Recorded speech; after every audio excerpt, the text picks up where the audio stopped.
Welcome to Church of the Chair, where we celebrate all the things we do while seated. I'm your host, E, here today with my co-host, Chad Lutzke, and we are currently collaborating on a novel called Planet Caravan. We are 30,000 words or more into this thing.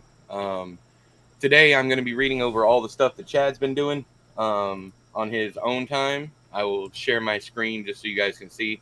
I did kind of skim through it last night, and I'm insanely shocked that you kept as much as you did. In fact, I might go back and edit some more out of this section. I don't know. We'll see. But yeah, I know you compartmentalized a lot of thoughts. I did notice that there was one thing where I took a zigzag pattern getting to the point, and you brought like the bottom up to here and put it together, and it read so much better. It's like working with an AI. You just go ahead and fix that shit. Anyways, good morning, Haley. How you doing? I hope you're doing well. I should have stuff uploaded by this weekend. I am slowly kind of pouring it into places to see how much each thing is. What I'm talking about is the merch stuff. So I'm slowly trickling stuff here and there. I tried Teespring, I tried Redbubble, I tried a couple different ones just to see which one would come out with the cheapest t-shirt at the end of the day. So far, they're all the same, so I'm guessing they have just like a base. They probably all get their shirts from the same place, is what I'm getting at. Or maybe they even all use the same design printer. That's the word I'm looking for. Because they're all the same at checkout. You join the Twitch, awesome, appreciate you. I'll be live with Texas Chainsaw tonight, so I'm really enjoying this new schedule. Having Wednesday morning off, and then being able to play games Wednesday night, and then streaming with you the 4 days a week, then taking Sunday off. I'm really liking the new schedule. It's working out well, but I'm also not a fan of routine, so it'll probably change eventually. But yes, so I'm going to share my screen. No place like home.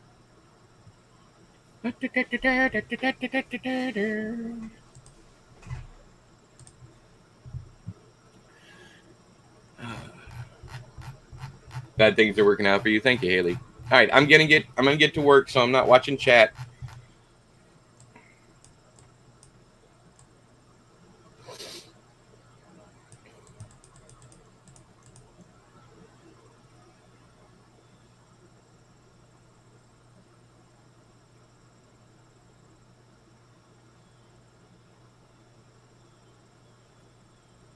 I hate this so much, but it's really the only way to say it. Hunters, smokers, cough. I hate two possessives right next to each other. But anyways.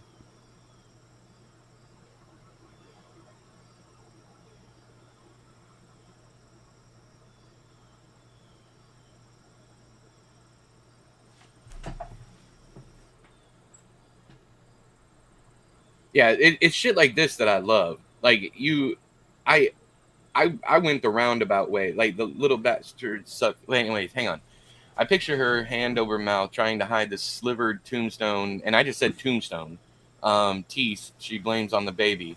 The little bastards suck all your vitamin C, she'll say, no one ever correcting her because ain't none of them heard of calcium before. And I think I went on, I don't know if it was a diatribe, but I went on like, and I would never correct her because let her be stupid or some shit like that. I don't know. Mm-hmm. Like I said, I don't remember what I wrote, but the way you blended and trimmed, I like all the bad sounds.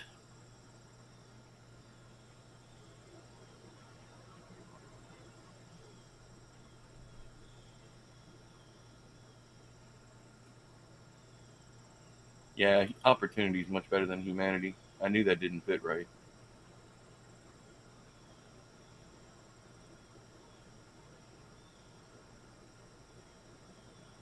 Also, changing humanity to opportunity fits in with the stealing of the coat later on.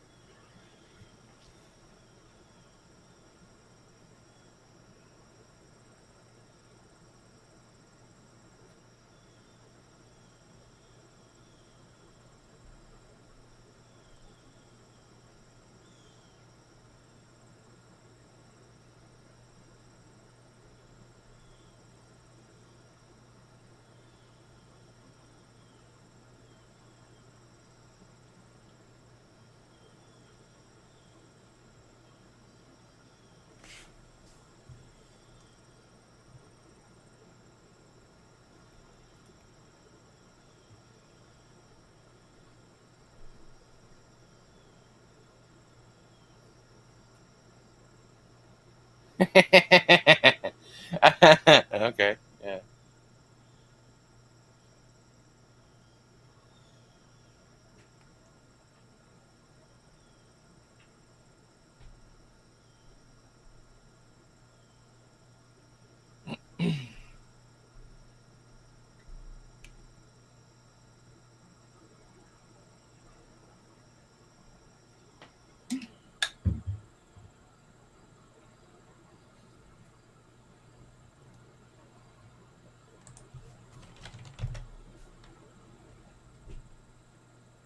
All right. Chad's back on that bullshit, predicting, predicting where I'm at and shit.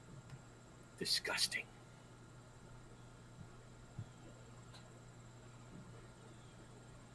Should that be did?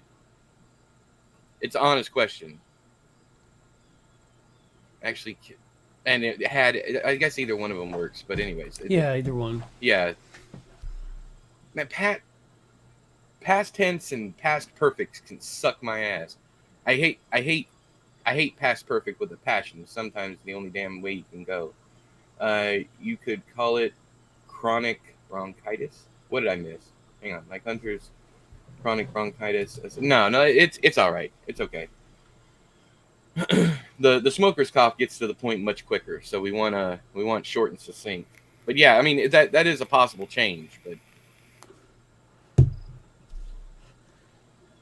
I used to tell a joke to people when they were having problems with when to use had.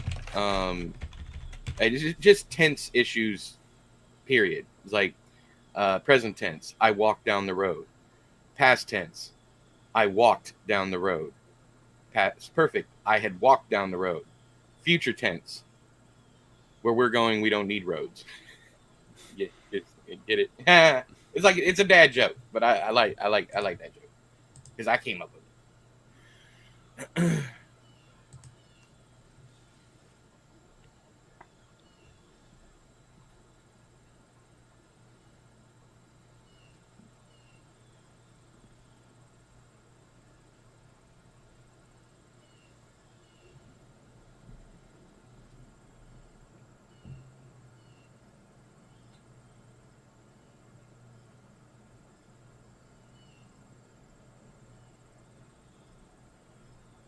I got to change this because that you took out your whore mother. You took whore out of there, Yeah. and then he makes reference to that several times in the upcoming stuff.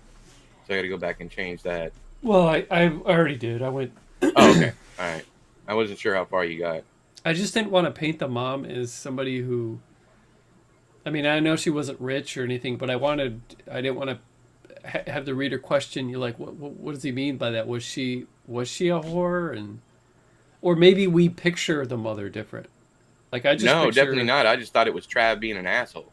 Yeah. But I mean, it's fine. It doesn't bother me at all. I'm sure that's been used in something before. In fact, I might have even used that. I don't know.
This word facade um, is interesting because for the longest time you couldn't format it for Amazon.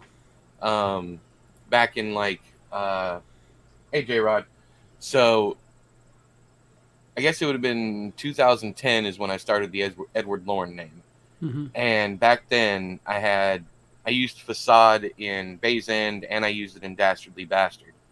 And both times the first with in Bay's End I wasn't able to do it. Every time I uploaded it, Amazon's uh, whatever algorithm software they have that converts it to their style. I think it was back then it was Moby. Anyways, it wouldn't let you do the little tail on the C like it Mm-hmm. was supposed to be.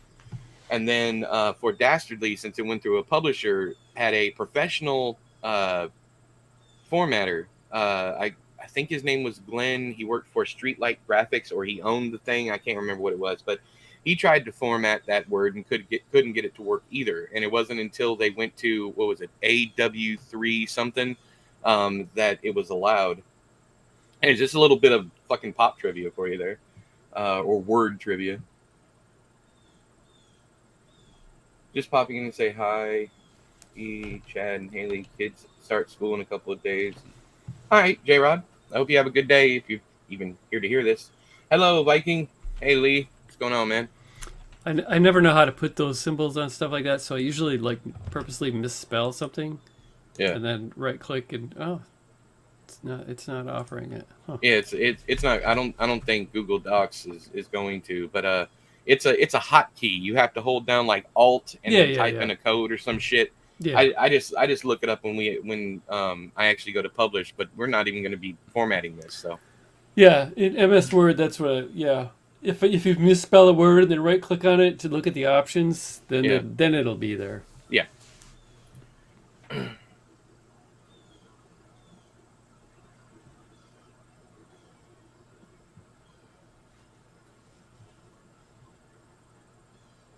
I did notice in this chapter we're definitely going to have to attack then. There is a lot of then. I don't know if you call it a prefix, but there's especially up here with the and I know they're all from me, because that's one of my crutch words. But there's a lot of then he does this, then he does that. Okay. But that's for final draft bullshit.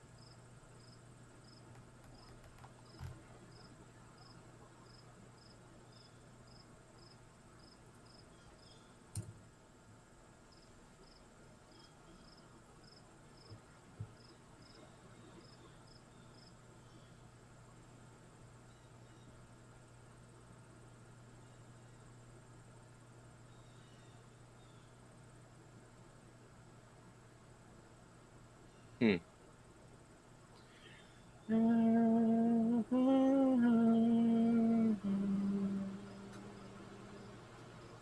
As I cut through.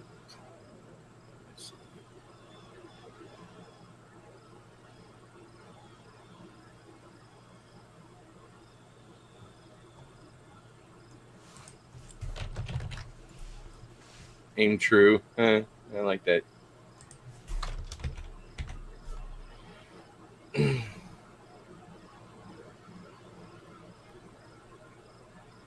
I liked wouldn't because of the whole country vernacular.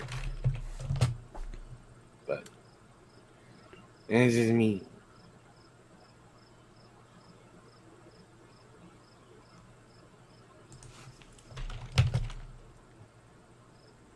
All right. So what am I doing? I am. Oh yeah. I got a comment on here. It says about the cocaine. Yeah. I was thinking about this morning because I finished up this morning. I was writing on it. I finished up the chapter before and then started on this, and it just started occurring to me. The more I think about it, the more I think it's a bad idea that that Shane holds on to this coke. I mean, they're going to be after him anyway. Yeah. But it makes no sense to hold on to it. What if he just like cut it open and on his way there, just What if? Okay, I'm with you, but Mhm. what if he keeps it with him for a certain amount of time and then decides that it's not worth anything to keep, and then trashes it I feel like he would know that right off the bat. right off the I mean, bat? yeah, Mingo made it clear about the drugs. So far, he has no reason not to trust anyone, not to dive in headfirst with this and abide by all rules. And they're in the family's, the family doesn't know that he doesn't still have this, and by the time they catch up to him, What if we leave it? What if we leave it as a twist? What if we make it seem like he's had this on him the whole time, but then, like, when they finally get close to him, maybe there's a scene where Travis like, "Where's the fucking drugs?" And he's like, "I got rid of them." Like, this whole time we think that he has. I don't know. I don't know if there's something there or not. I mean, can we do that in first person? It doesn't. It feels like the reader would know everything, Well, or it feels like they should know that. So, well, so if he says I don't there's have it, it's like, yeah, you do, dude. You totally man, have it. I wish you read Life After Dane, because I do the same. I do that with a first person narrative, and it's like it's the best ending I've ever. That even when you read the reviews, no, people rarely talk about the book. They talk about the ending, but I don't know. Maybe not. Maybe it's fine. There's something going on up here, and when you said that, I was like, what if there is another item that we make people think is the cocaine? We don't really, but we still have the telltale heart moments and all that stuff. With it's in the mummy thing. Mhm. I don't know. Maybe it's like we make people think that is where he stashed it. I don't know. There's something going on up here. Let me think of it. I want to get to work today, but I'm fine with him getting rid of it. I'm also fine if you just want to cut the whole telltale heart bits. But there's something marinating, something boiling, coming to a simmer, and I'm not quite on it. So I don't have an answer for you yet. But there's something brewing. I'm gonna go ahead and maybe working if I take my mind off of it, maybe it'll come to the surface. I'm just gonna go ahead and jump back in. Well, I know you want to continue on. You don't want to get stuck on this, but if he's gonna throw it away, he needs to throw it away now. But I need time. There's something smart going on. Something smart's going on in my head. You just gotta let it happen. well,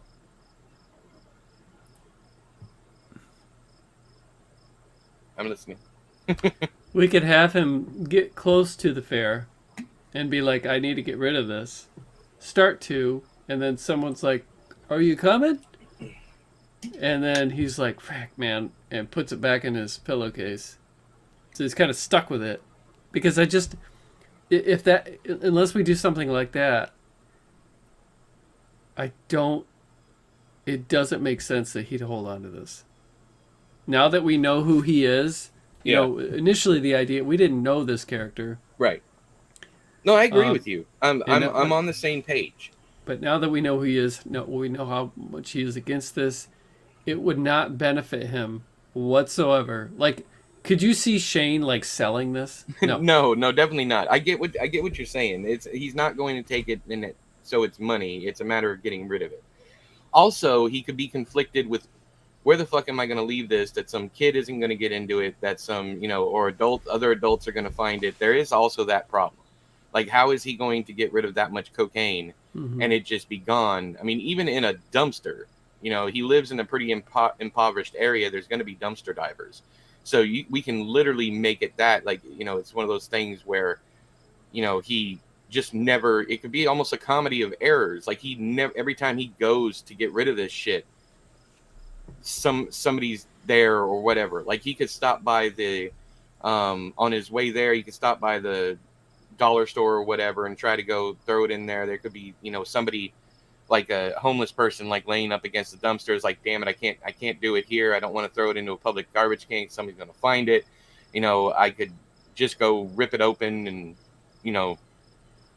whatever. There's any number of things. Hey, Paul, buries it. I mean, that it's any number of options. But the thing is, I think Shane would be concerned with anyone finding it. So unless he has a chance, maybe that could be like a whole scene, like a little bit later, like he's fighting with trying to find it, and then let's say he gets by a body of water or something. He finally gets alone. He's like, this is the last part of me that I have to let go. And he cuts it open and just lets it go out into the water or something. Like, there could Even though that's not part of him at all, but I know what you're saying. yeah, it's like the final memory of, that kind of world. I know Mm-hmm. it's not a part. Yes, exactly. But it's kind of that. I don't know if there should be that scene or not, but I just pictured him like if you were walking through the woods at night and then a field and coming upon this fair and you had a bag of flour mhm. and just ripping it open and just kind of like, I mean, you could leave an invisible trail, really no trail at all, because it you know Even if it's something like that, we could postpone that by saying no. He's an animal lover. He loves animals. They mourn the grave barn. It's like, I don't know what this is going to do. Like, we could that could be a running theme throughout the book if you wanted to, where every single time he goes to destroy this shit or get rid of it, something happens. I don't know. If you prefer the simplicity of him just getting rid of it, I'm fine with that. But we could use this. well, It's no, like it's like the I'm pot with of, you. it's like the pot of boiling water on the stove. I am with you, and I feel like, yeah, this is one of those things where we do need more time. We need to like, it will hit us eventually. Yeah, Here's what we could do with it. So yeah, I'm fine with that. Maybe for now we'll just have him getting ready to do that. I think the animal thing is pushing it, but we I'm could just have saying him, there's ways we can do this. have him getting ready to rip this open and then spread it around, and then maybe he sees Cassie and she's like, come on, let's go, and he's like, and so he's doesn't want it on him, Yeah. but now he really has, he's kind of, I don't know, He's stuck with it. Yeah, has no and choice. that way we could put it in the. I don't know. Here's the problem with me is every little thing that we say right now, I'm gonna have a whole scene that pops into my head for that. So, it's like every little thing. I'm gonna be like, okay, we could do this with that. We could do this. It's like all the options just kind of lay themselves out for me. So don't think I'm like, we have to do this. It's more of there's ways we can do this. Are they good enough to keep? That kind of thing. Mhm. So, man. Anyways, yeah, we just need to move on. We need to get to work. And We are maybe, working. maybe. Well, no. On the document. It's just I don't know that this is going to be. We might need more information than we have right now. Like, other things might happen. Like you said, we didn't know this character at first. He's going to take the coke. Of course, he's going to take it because it's going to better the family. But also, when he does finally take it, he's not going to hold on to it because Shane is not going to be selling drugs. Mingo doesn't want drugs at the carnival, but he can't seem to get rid of this. But if we're going to go down that route, there's got to be some kind of scene where he tries to get rid of it before he even gets there. Maybe even twice, any number of things. I don't know. And that could be just as easy as one short chapter with him, like I said, going to go throw it in the dumpster. There's a homeless person, it's sitting right there. Or he gets a little farther down the road. I don't know. Any number of things could happen. He could be about to, like you said, discard it. And Sam could be like, hey, you coming or not? That kind of thing. I don't know. Something along those lines. But you're absolutely right. I do not believe at all, like not even a modicum, that he would hold on to this for no reason, because he's not going to sell it. He's not going to try and blackmail a family or anything. This cocaine has no value to him whatsoever, other than it not being in the house of Cassidy.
Tim Meyer.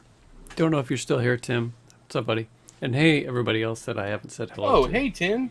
I didn't even... chat just kind of like... Last thing I saw was Paul saying, see ya, Haley. Good morning, Tim. How dost thou do? Tim will tell you. Tim will tell you all about my control freakiness. Oh, yeah. Well, I know that, but it's just the thing with me is I just don't give a shit. Yeah, neither does Tim. He's Good morning, Zeely. just as laid back. Yeah. It's just a matter of, and like Tim, what I was telling Chad, with me, I don't know if it's the same with you, dude, but with me, it's all about, I edit myself more than anyone else. So it's really nice to have someone going over it as I'm writing. I said earlier that it was kind of like having an AI in my corner. I write something and then they automatically come after me and, and fix the issues. Because I'll be going through here and I'm like, okay, this isn't very good, but I'm going to go ahead and do that so I can move on to the next paragraph or scene or whatever. And then I'll come back and Chad will have fixed it exactly the way I might have fixed it, or close enough, for government work, that kind of thing. But with me, I go back and usually when I say I rewrite, when I'm rewriting, I'm rewriting. Like I will scrap everything and start from the ground up. Every single chapter I will rewrite in whole.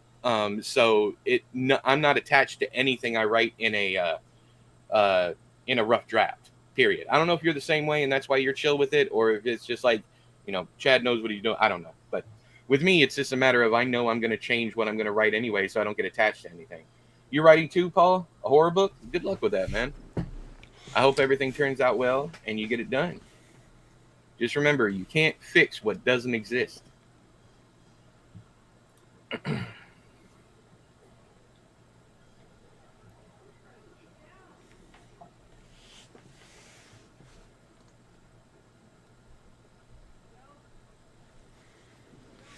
Yeah, I wish I could do that.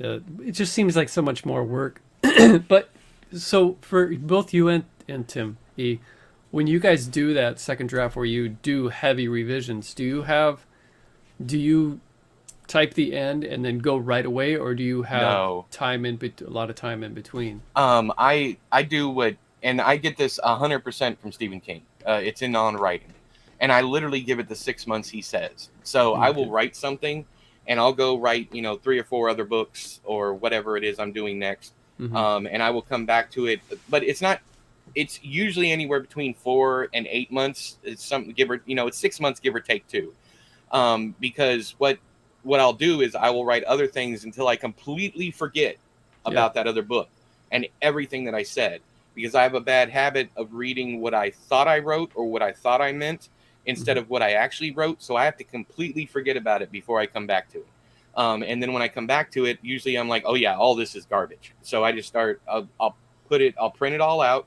I'll put it up on I have a little stand. I'll put it on the stand and I'll just start. I'll start reading. It's like, okay, I want to say this better, and then usually it takes me just that one more draft. So I'll do the rough. I will rewrite the rough the way I want it, and then I'll go into like first draft territory where I'm just fixing. Yeah, exactly. Yeah, it's I crank it out and let it sit for a few months. That's exactly it. Yeah, that's what Tim said. I type the end and like I give it a day, and then I go back and I don't know how I the fuck you do that, man. I I don't start know.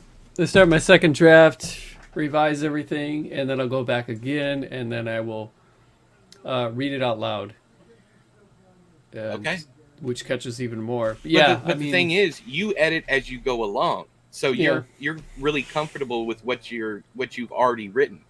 With us, I'm not. I don't want to talk for Tim, but for me, it's just, and I'm even holding back on the word vomit, because what I'll do, because I don't want to literally triple work you.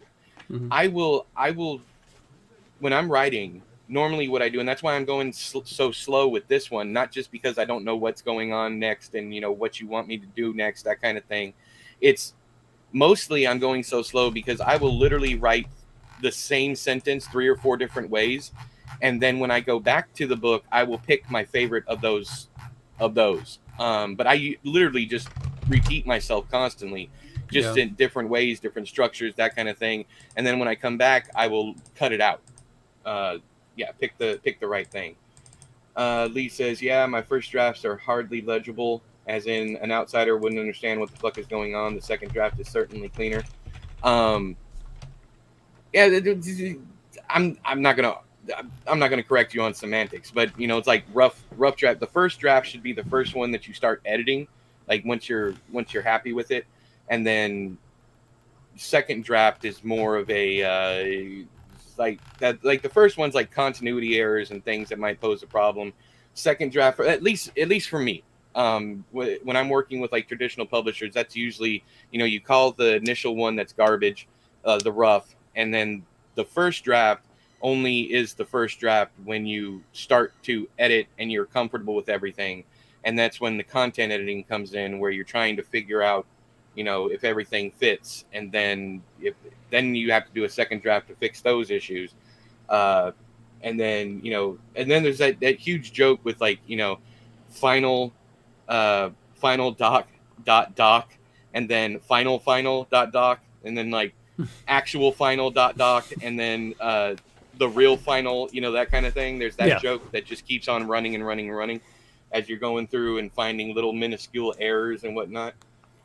But yeah, my roughs are always rough. I mean, it's literally why it's called a rough draft, is because you're just supposed to you're telling yourself the story. If you're a pantser, that see, I don't believe that people who plot actually write rough drafts. They write a first draft. With the rough draft, you're writing that because you don't even know what the fuck is going on. I actually didn't realize the first was technically rough. Well, it all depends. If you plot, 100%, it can be your first draft. You have no rough draft. But if you have a rough draft, that rough draft should literally no one should see that shit. You're telling yourself the story. You're getting it out. You have no idea what you're going to be doing, and you don't get stuck on things like plot holes or whatever. You just pound it out, and then you come back and fix it later. Like the thing that I've said over and over again. I said it on this stream too. You can't fix what doesn't exist. So as long as you have the I guess the foundation and the frame, you can start, adding stuff to it or even taking away. Do either of you use beta readers? I know Chad does. I don't use them anymore. Where in your process do you bring them in after a first draft? That's when I need help with continuity and content and whatnot. Yeah, each book is also a different experience. You're right, Tim.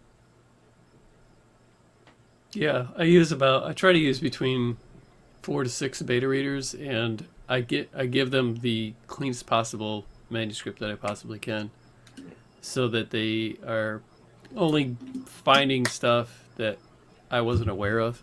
Yeah.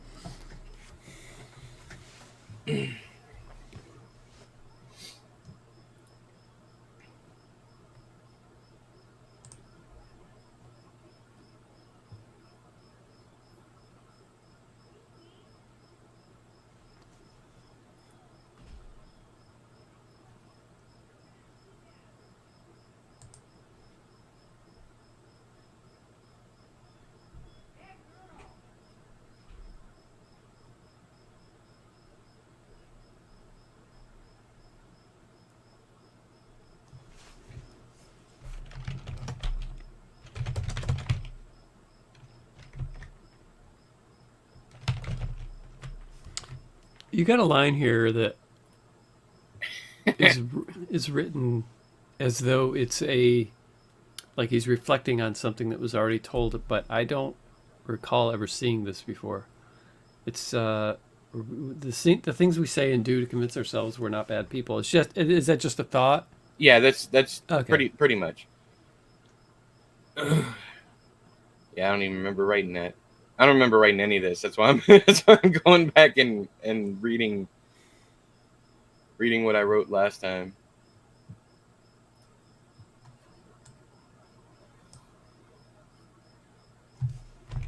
So for those who are curious, we're at 32,500 something, Jesus Christ. and I'd say at the very least we're halfway, but if not halfway, close.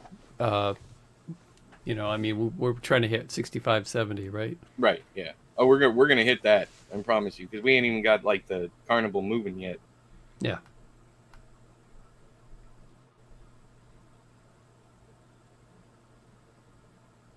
This is where the cocaine turns into a subplot.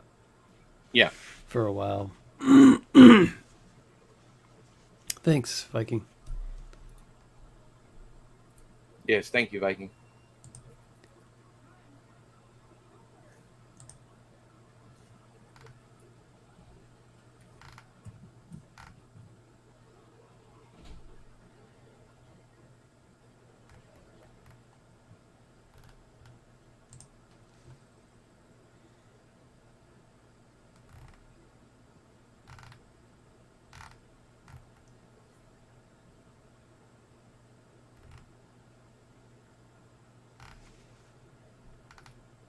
Oh, let me go ahead and add that back.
My wife was just in here. She said hi.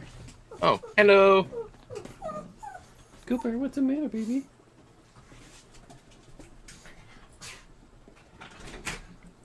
No, come here, Cooper. Here, I got you.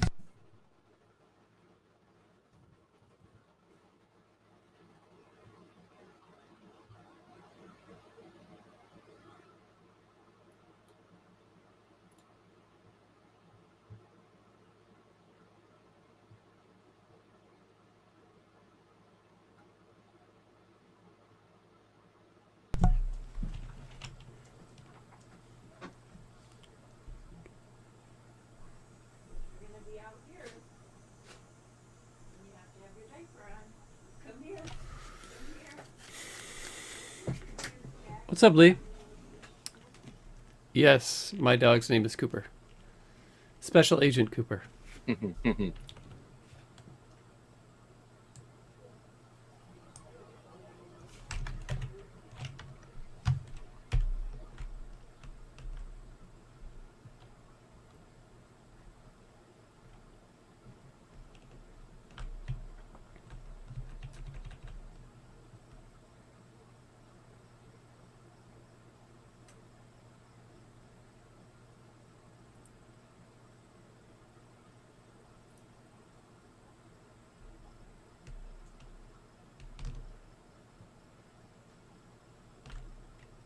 Oh, that's cool, man. Yeah, I named him after both. I'm a huge Alice Cooper fan and a huge Twin Peaks fan, and my wife said something about the dog looking like he's wearing makeup, and so we came up with the name Cooper, and then I thought, well, we'll name him Special Agent Cooper. So it's kind of a double meaning. All right. I've already been in this seat an hour, so I'm gonna go ahead and take my break. Give me 15 minutes this time because I'm gonna hit the restroom too.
You must not know about me. You must not know about me.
I just thought of something, man.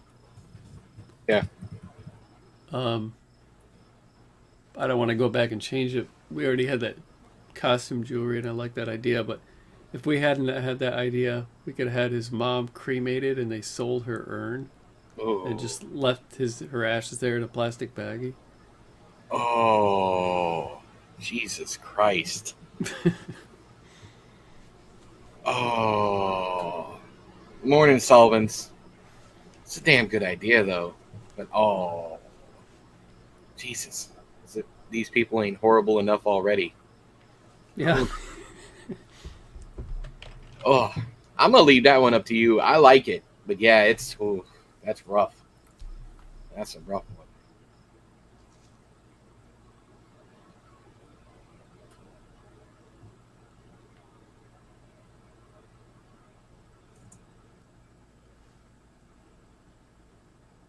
We could have. We could go in there. You know how we talk about the golden tooth. Mm-hmm. We could mention that there used to be an urn like the so and so's ma or grandma or something like that, but and so now on the mantle there, some mantle, windowsill or something like that. Yeah. It's just this bag of ashes that's been sitting there ever since they sold the urn. Jesus Christ. Oh my God. I mean, yeah, yeah. Urns are not cheap. No, I they're mean, not. this is 89, but yeah. I mean, you can get some cheap ones, but Mm. But unless she had that could be a whole not subplot, but that could be a whole reasoning in and of itself why they took him in. Maybe she had life insurance or something. I mean, who paid for the? it could have been the grandma's, so it was handed down to the mom. and then a mom or dad died, and then they got this urn. They're like, well, Yeah. sell the urn. You know, like it doesn't mean anything to them, but it did to who owned it before. Right. It's definitely an option. Definitely an option. Ugh. Hate these fucking people.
Hmm.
Are you frozen, dude?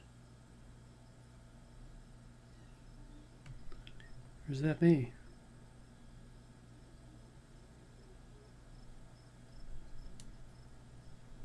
You're frozen on my screen. I don't know if you can hear me. Am I back? Yeah. I'm back. You- Okay. You're back, but pixelated. I could hear you the whole time. But hang on. Now you Oh, look better. Now you look better. Yeah. Hang on. Let me turn off. That's what it is. It must have reverted to Wi-Fi there for a second. It's back on LAN now. My bad.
Oh, all right. Time for me to go. Time for me to go on break. When I get back, we can either continue working or we can chat for a bit, whichever one. I got 1, 2, 3, almost 4 pages done. That's pretty much been my average since we started. Okay. So, anyways, I'll be back about 10 minutes. Okay.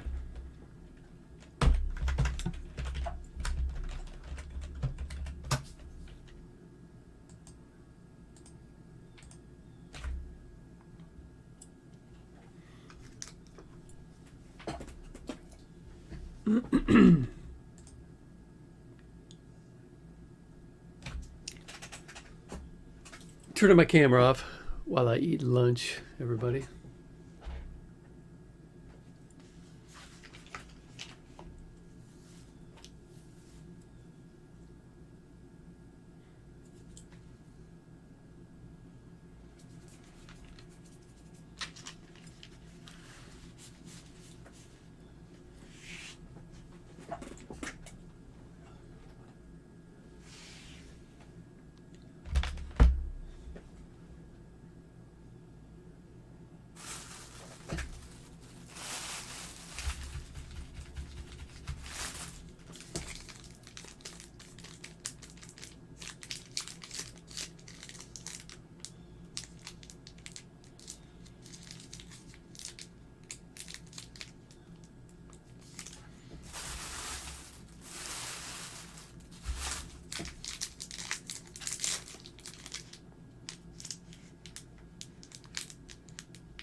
Welcome to my world of fools of pink champagne and swimming pools. I'm here eating lunch. I figured. All right, Viking. You're probably already gone, but have a good one.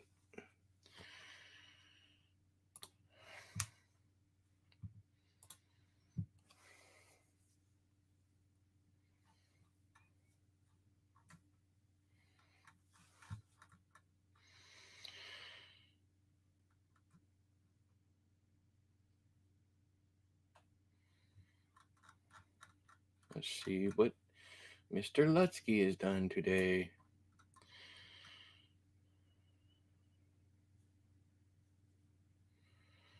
Ah.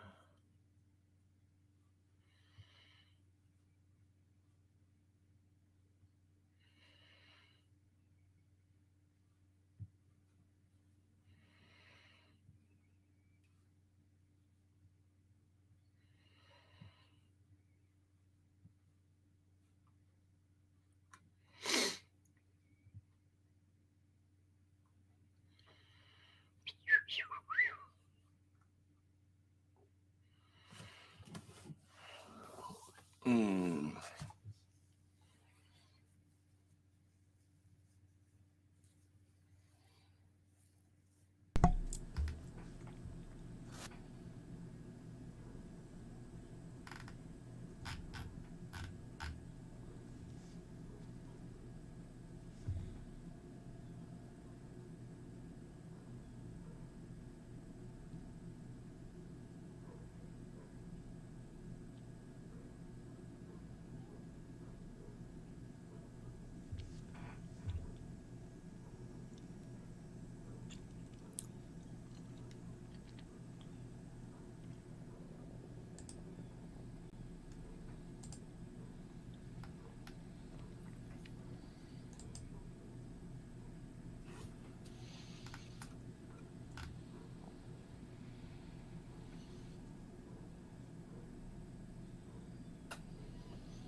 Oogly doogly. Check.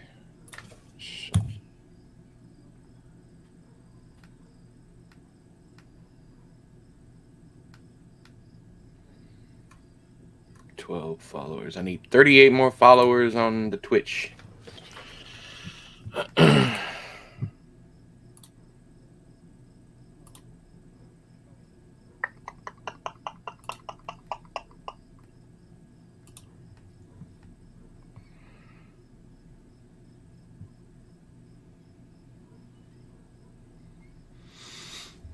Share.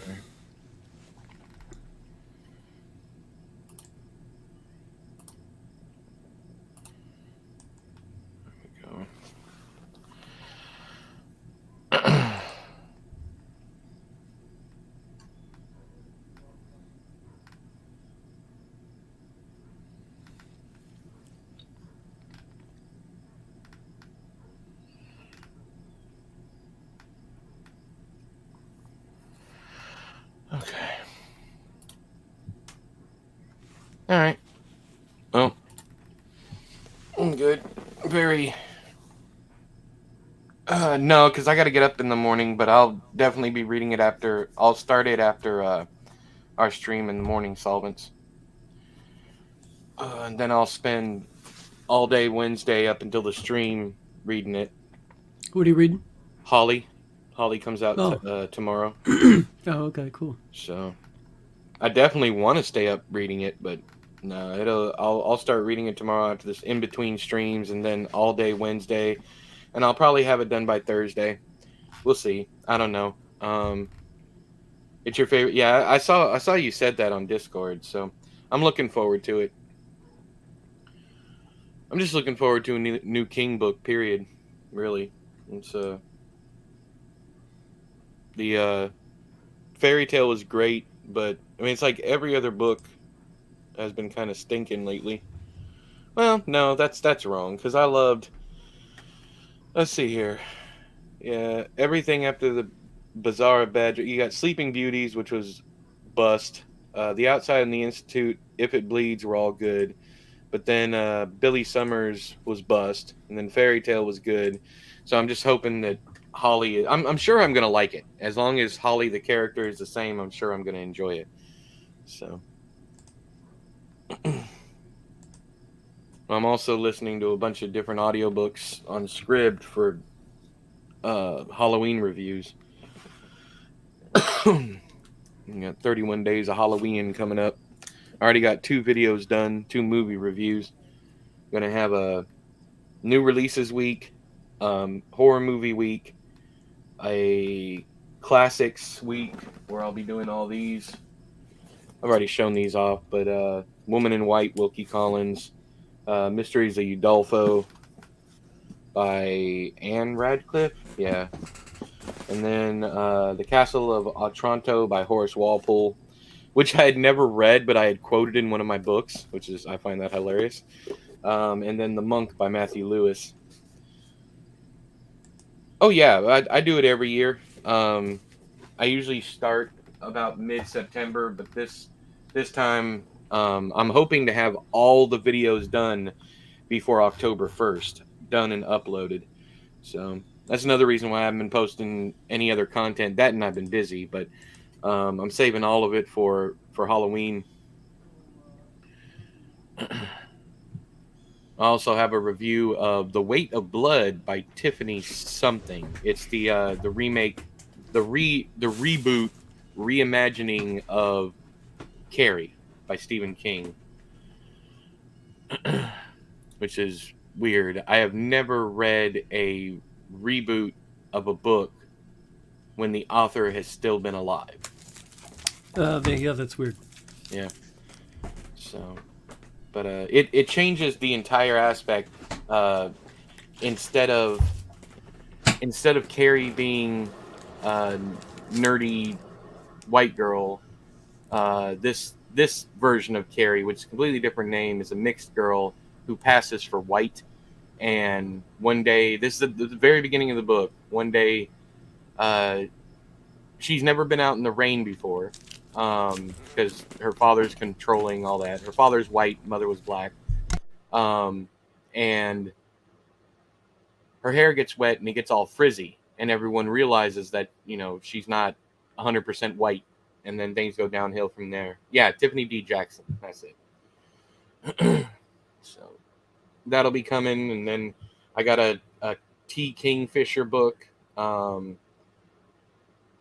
of other stuff, a lot of stuff actually. I'm trying to read only I'm trying to do, like I said, it got new release week, so Weight of Blood will be the first one. So I got new horror release week, horror movie week, classics week, just like I did last year. And then the 4th and final week is going to be like a history of horror kind of deal. Going to be more discussion video thing, probably with some other reviews mixed in. It depends on what all I get done. But yeah. So the only 2 reviews you're getting this month are Broad Street Bastard by some dude, and then a Holly. And no, I have not finished it yet. but it will be finished this week. So I'm like 20 pages from the end. It got nothing to do with the book being bad. Once again, it's literally just Sure. me not feeling like reading, and I'm hoping the King gets me back into that place. But usually I'll read a Stephen King book and then I'll be like, let's try this other person. Then I go read it and it's not Stephen King, and everything sucks for a couple months because it's not Stephen King. I think I'm like 100 and... Man, what am I? 180 pages into Doom McKee, maybe? Ah, cool. You've read a bunch of T. Kingfisher. I've never read anything by her, I think.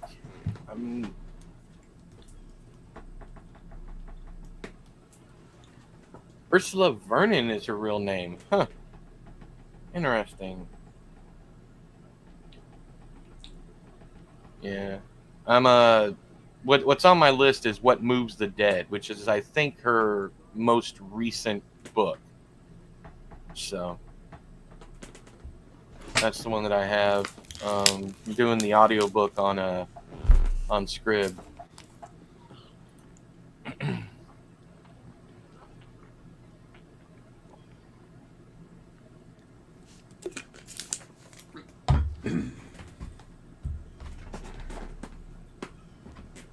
Got some other things.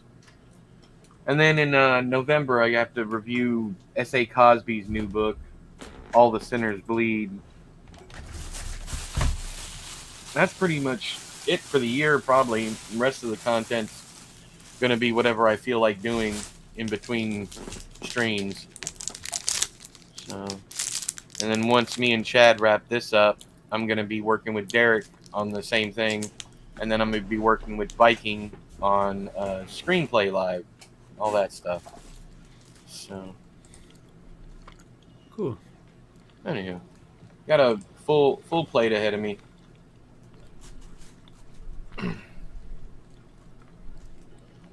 It's just going to be weird to get done with this book and it pretty much be done, except for editing and all that stuff. It's going to be really, really weird.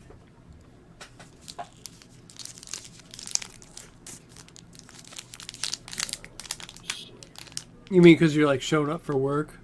Well, no, it's And then just no, it's this, as much editing as you've done already. I mean, it's just going to be light work there on the back end, unless we decide to change like whole sections or something. Right. And I'm just not used to that because I usually take longer on the back end than I do writing the rough draft. No, Thornhedge just came out, and A House with Good Bones before that for Kingfisher. All right. Well, all I know is that it was in the new release section. What Moves the Dead was in the new release section for Scrib. So I don't know how long it's been out, but that's what I was going off. Thornhedge.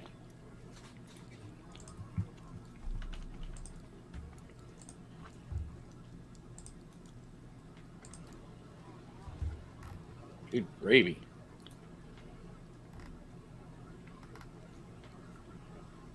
So she writes in horror and fantasy and all. Wow. She's got a grip of books. I knew she had a lot. What Moves the Dead came out last year. Yeah, it'll be in their new release section. They still have Billy Summers in the new release section. So, and as of tomorrow, there will be 2 books out after that one. We're also getting a new collection. Okay, something like If You Guys Like the Dark or whatever. I can't remember what it's called, but something. Hang on. We'll probably get that next year in September, unless he has a novel for September, and then we'll get it early.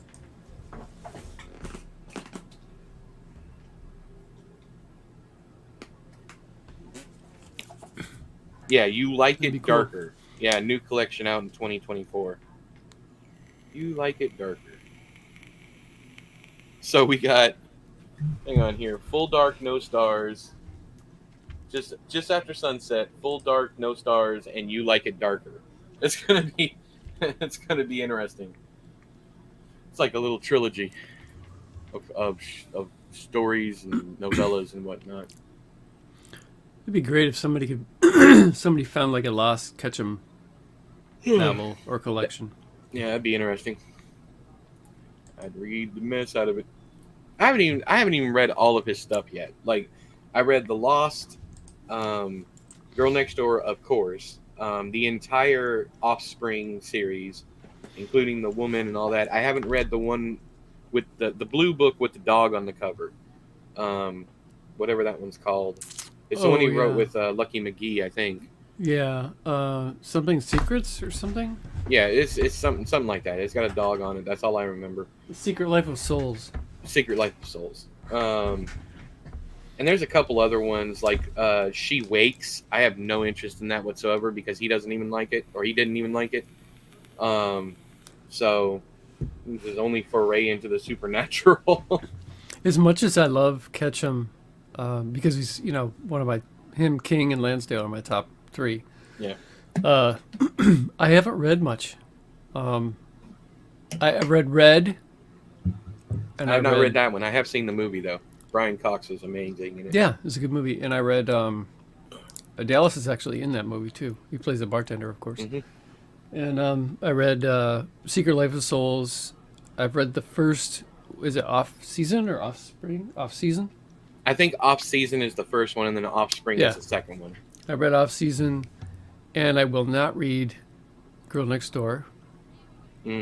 Just because I'm too scared to, because I know how he is. I know how he is with words, man, and I just. Oh, it's destructive. It's definitely destructive. I've read it twice, and I don't regret reading it the second time, but I mean it was just as bad the second. Not bad, but it was just as disturbing the second time I read it. So. And I read Gorilla in the Room and Peaceable Kingdom. Yeah, I haven't read any of his short story collections. He actually my 3 favorite short stories are Telltale Heart, In the Hills, the Cities, and The Box by Jack Ketchum. Love The Box. I knew The Box was coming. I knew that one. It was adapted into an anthology. What was it called? XX? Yeah, I saw that. Yeah. Yeah. It's all right. Yeah.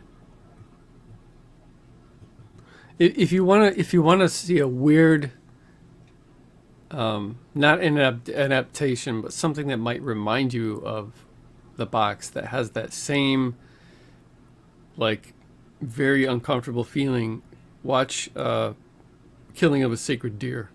Oh, yeah.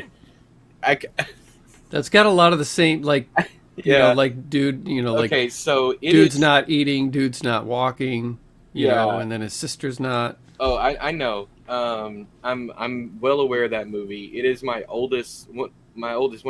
of their favorite movies of all time. And they watched it when they were like, what, 14 or 15, something like that. I can't remember, but it became they watched it constantly. I could not get through it. Really? I don't know what it was, man. There was something about it. It of course has a very oppressive atmosphere, and the visuals are absolutely striking but I think I have the same problem with it as I do Kubrick's The Shining. It's just, I don't know, it just, maybe I do need to finish it, but it just lacked it was very clinical and surgical, like I say about The Shining, and it kind of like lacks heart, at least what I saw of it. I think I saw like the first half of it. I don't dislike it. It's just I don't feel the need to continue watching it anytime. I think that maybe you didn't realize that it's a very quirky movie. Like the acting is it's like David Lynch. Like the acting is purposely like quirky, and same with Wes Anderson. It makes it kind of. I mean, it's not a comedy by any means. But because of that, it makes it kind of dark and like. You don't know what is going on with this kid. What is going on with this man? And it makes it kind of... But yeah, as soon as I got done with it, it was one of those movies where I was like... I mean, I loved it. It was the best movie I saw that year. Wow. But at the same time, I was like, man, I kind of wish I wouldn't have watched that because it really messed me up. The ending is very dark. Yeah. Yeah, my oldest, they love dark shit. The darker ending, the better. Yeah. Joyride is good, but it's probably my least favorite of Ketchum's stuff. And of what I've read, other than She Wakes, which I have absolutely, I don't know. There's no draw or pull to actually finish that book for me, especially knowing he didn't like it. He wrote it on spec, if I remember correctly.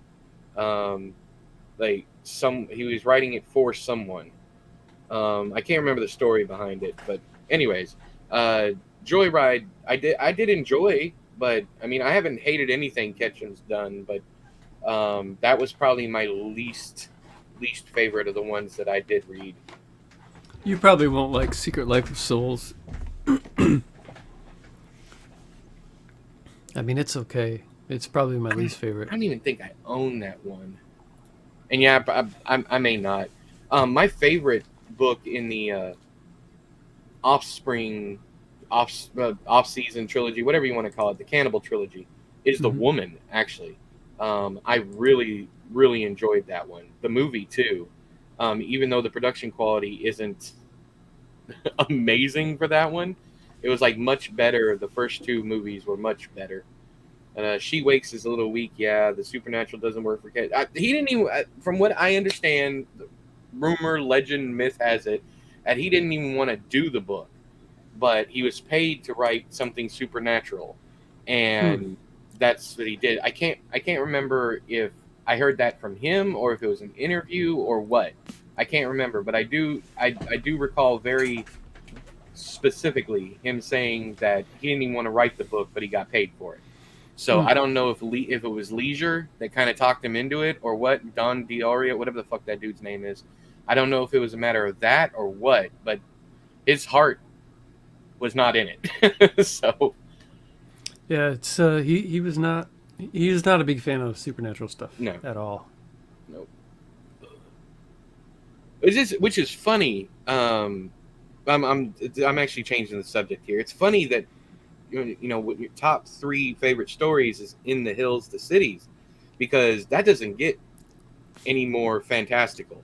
Like that story is just so out there, wild, wacky. It's I love the story. It's my number 2. No, actually, it's my number 1. And then it would be Under the Black Water by Mariana Enriquez would be number 2, and then The Jaunt by Stephen King would be number 3. For me, it has everything to do with I have never read a story like this before. Exactly. That's There's exactly nothing how like I this. feel. Yeah. Yeah, it's not another ghost running up and down the stairs, and Yeah. or it's like people creating other people using people. Yeah, it's fucking madness, man. I love it, and that's one of the things that I believe is Barker's strength is when he can be wild and not have to explain anything. And that's why I think he's a better short story author than he is a novel. Yeah, big time. Because when he gets to the novels, he seems like he over explains every little fucking detail, even if it's a wild explanation. Yeah. He just over explains, and it all feels like padding from him. I don't know why, but it does. And I've tried numerous times, 5 times at this point, to try and read through his entire catalog, and I keep getting stuck on Weave World. It wholly original, never read anything like it other than it being a portal fantasy. It's very much, it's fun. Oddly enough, it's very much like Stephen King's fairy tale, where it's just the world that you travel to isn't completely different from your own kind of deal. They still have cars and shit and all that, and I get lost in it, and not in a good way. It's like I'm stumbling around here, and his very in-depth descriptions of every little thing, because he writes about things people have never seen before.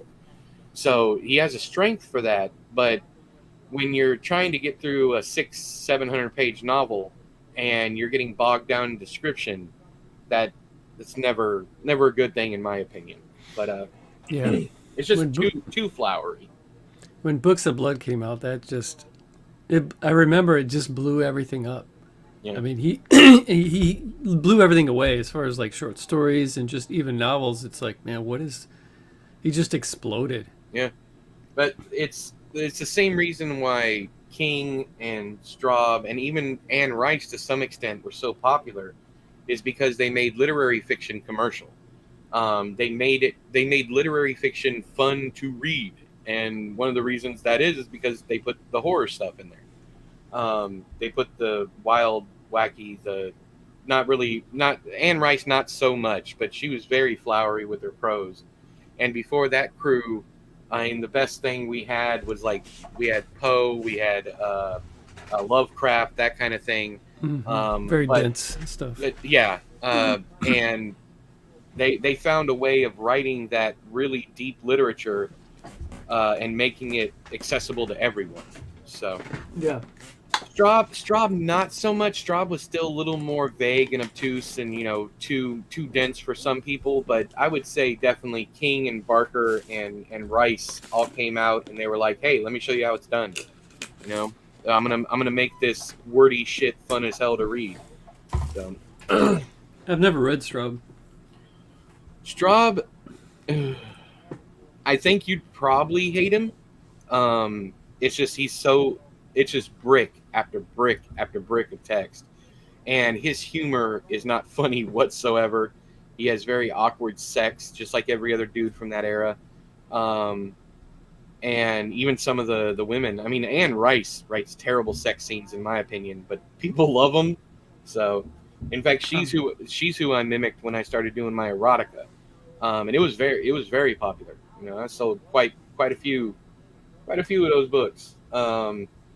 But yeah, I don't know. It's just and that's one of the things. Also writing in all these different genres and everything, and just taking chances and seeing what people like, what people don't like. It all really comes down to whether or not people like your writing.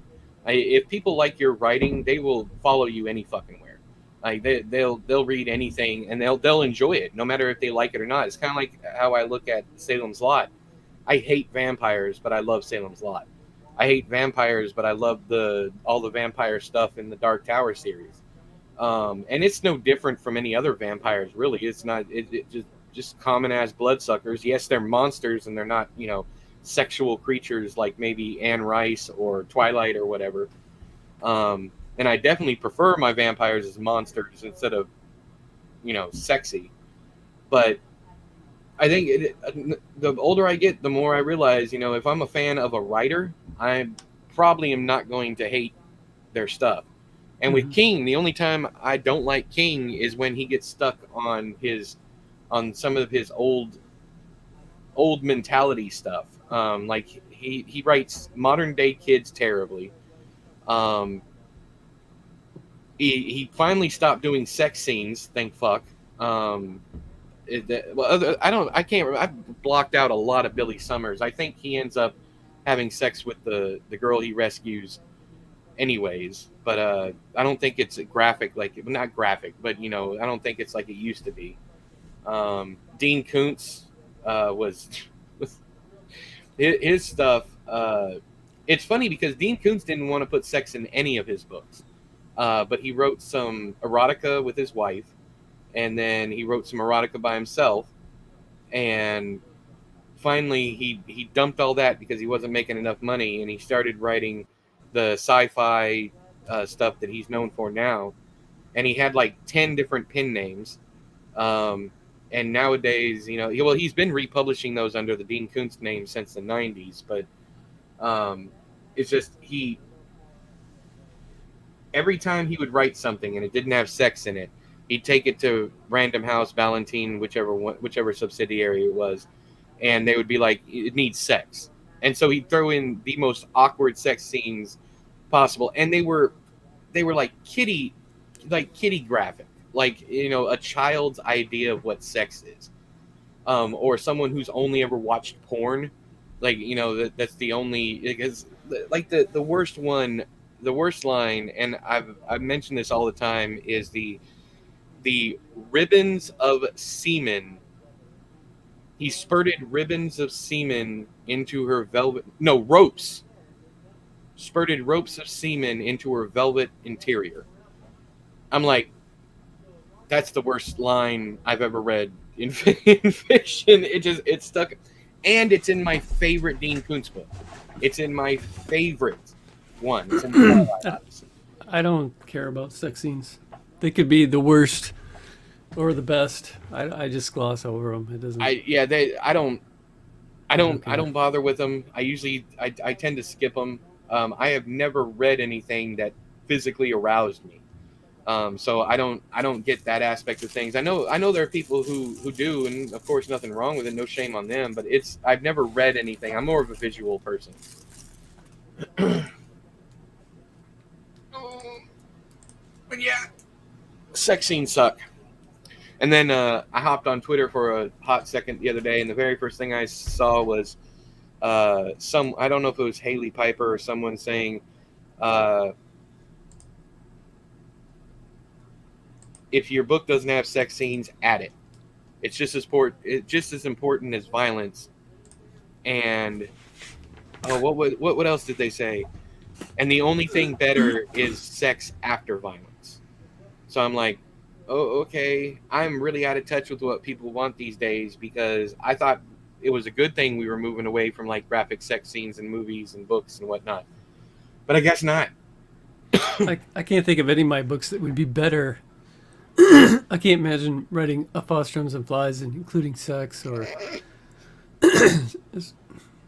Wallflower. I would fucking hope not. Wallflower. If I had written Wallflower, there definitely would have been some sucking dick for heroin kind of thing. There would have been some, and I guess that's kind of what I'm getting at when I say I'm more vulgar than you. It's not a matter of that you're a prude or anything, but I always have something like some kind of deviant sexuality, something that that is completely out of place in the story. I think one of my, and this isn't on the deviant side, but one of my favorite sex scenes that I've ever written is between the two men in The Betting of Boys, Walter and his lover, when Gina goes into and stabs the dude in the side of the head and he bites it. They're in a 69 position. One of the guys is eating the other guy's ass. Mm-hmm. I love that scene for one reason, because the gay couple, those two are it's the only positive sexual relationship in the entire book. Nev's parents are kind of on the sketchy side with, you don't know if, because there's a thing where he hears them through the wall. He's like, and he hears his father say like, "Take it, bitch," or something like that. Or whatever, and all that's fine if that's what you're into. That, I'm not saying that's deviant, but you're kind of on the fence because it is after a fight, so it's make-up sex, and then you have the deviancy of Regina being a pedophile, and then you have every single sexual relationship in that book is kind of rocky and whatnot. The only one that they're minding their own fucking business in their house, not bothering anybody, and she ends up killing both of them. Sorry for spoilers, but I mean, if you haven't read the book by now, go get it. But anyways, and I wanted that scene. I wanted that to be the only positive, not really love story or sex scene, but it's like you see these two people minding their own fucking business and they end up getting killed. And I was so worried I was going to get called out for the kill your gays trope. But at the same time, I killed everybody in my stories. So it's not like I even managed to do, I don't want to tell you this one because you haven't read it yet. But I managed to do one where the main character dies, and it's in the first person. And I managed to do it to where, is eating cookies a gay expression? Is it? I don't know. We can always check.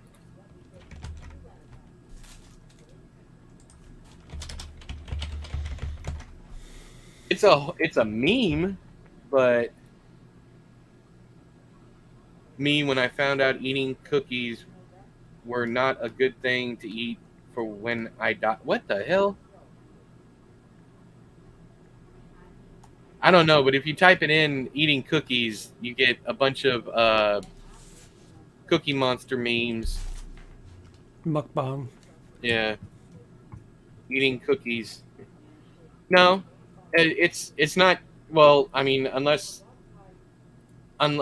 you're a woman eating cookies, because eating cookies is slang that means to perform oral sex on a woman. So I don't think it's I don't think it's like I want to ride my bicycle like from Queen. I don't think that's what that is at all. No.